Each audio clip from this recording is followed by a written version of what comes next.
Athletic. I wanted to ask you about how this week has been condensed in the preparation and how it may be different.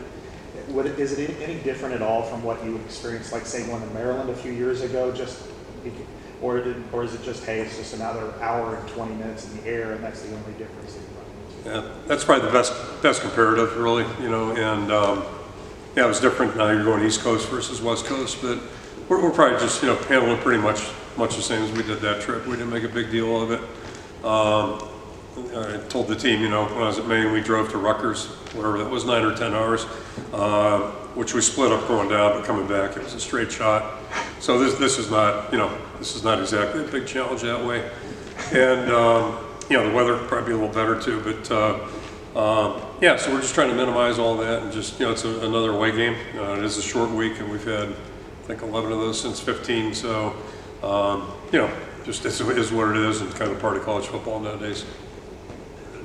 David Eichel, HawkeyeInsider.com. Kirk, Ethan Garbers, I don't think probably gets enough credit nationally for what he's been able to do with that offense. The running game hasn't been there this season. I guess what sort of stands out to you about his game and how he kind of has control of that offense and quite frankly has kind of done whatever he's wanted to do the past few weeks? Yeah, he has. He's thrown the ball well, efficiently, and getting it to a lot of different people, including the backs, and doing a good job there. And then last couple of weeks he's pulled it down and made some big runs too. So if you're not sound on what you do defensively, he's not afraid to do that. And I wouldn't describe him as a run primary quarterback, but he's a guy who can do that. And it's one more way you can get hurt defensively. And both in the last 2 wins, those were key plays. Chad Leistikow, Des Moines Register. I'm guessing in 1981, if you hadn't before, you realized kind of what the Rose Bowl meant to Iowa, Big Ten.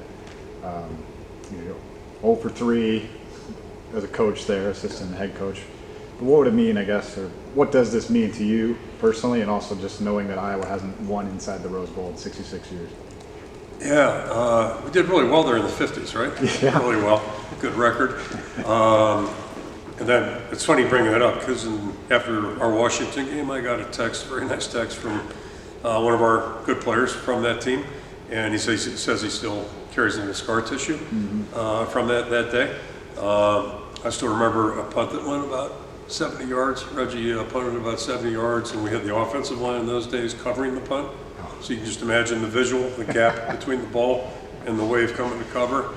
You talk about bad football, but the other thing I remember about the Rose Bowl, me personally, is that had a chance in the 2 that I was there for as an assistant to be involved in a game where 2 of the best coaches of my lifetime were on the other sideline. Don James, Washington, and Coach Donahue with UCLA. I think 2 of the better coaches, certainly in the last, whatever that is, 40 years. So, but yeah, we haven't had a good memory there. I haven't had one personally, and it's not like we get there, that often. But when you do get there, you'd hope you could have something good come out of it. And the only parallel I can give you, we never won in Pittsburgh when I was in the NFL, my hometown, and but at least we were able to change that, here. So maybe we can, break the streak here, hopefully.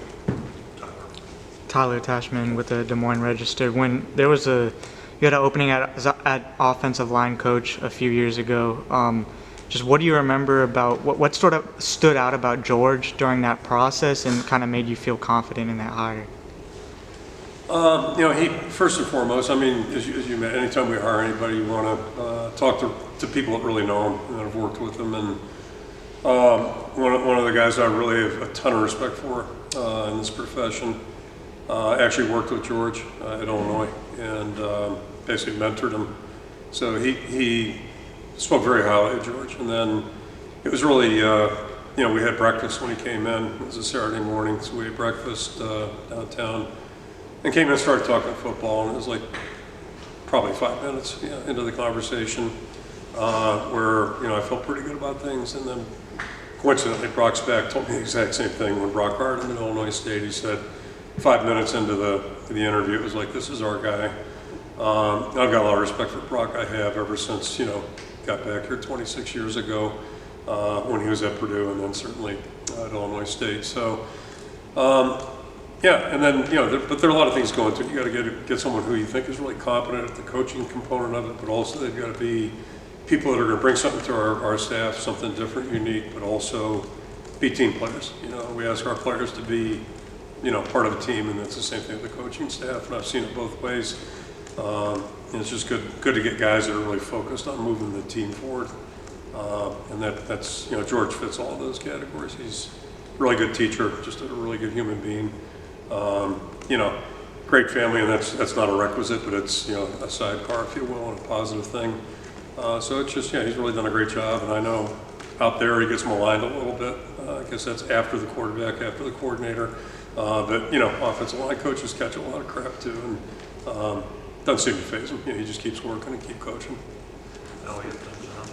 Hey, Kirk, Elliot Clough, Hawkeye Beacon. I talked with Xavier a little bit before this, and I know he had a bit of a rocky start to the season and then bounced back, had a career game. I think it was against Washington. Forgive me, I might be wrong there. But I guess, what have you seen from him? Because he said he's never really had a season like this. I mean, being a five-star guy, I imagine he could kind of do whatever he wanted in high school, and now it was a bit of a dip to start, and now he's performing pretty well. So I guess, what have you seen from him through this season? I don't feel badly for guys that are highly ranked, but I'll go back 26 years ago. Really, when I got here, there was somebody on our roster who was playing okay. But everywhere I go, they would ask, you know, people would ask about how so-and-so doing. And when you come in with a lot of notoriety, you know, it's not always fair. And I don't think he asked for it. You know, it's just something that happened. And he had a really good career at Southeast Polk, obviously. But, you know, it's an adjustment coming here, just like when you go to the NFL. If you're lucky enough to go there, that's a big adjustment. There's a lot to learn. And the unfairness part of it, you can't change it. I understand that, and I'm not complaining about it. But it's just, sometimes the expectations aren't realistic to, you know, what a player has to do. And there's a lot to learn. And playing in the back end for us, you know, especially the safety positions, a lot of communication, a lot of things those guys are responsible for. So it's not easy. And so, you know, since he's been here, I want to say this, and I say this in a positive way. Not that all five-stars have arrogance to him, but I mean, you would never know he was five-star or no-star. He's been the same guy every day since he's been here. Just a really humble, hard-working guy, great person, you know, positive attitude, and everything you want in a player. So it's fun to see guys have success. And, you know, Marshall Yonda stood back there last Friday talking to our guys about really being molded through failure, you know, as a player. And, you know, he experienced a lot. He experienced a lot in the NFL, too, and ends up being whatever he was, 12-time Pro Bowl player. But the rest of the story was, like, it didn't just happen for him. He had to really work his way up through injury, being benched, disappointment, all that stuff. But he just kept working. And that's what you look for with any player. And so I'm happy for all our guys when they start to, you know, when it starts becoming fun for them. John Stephanie, the Gazette. Hi, Kirk.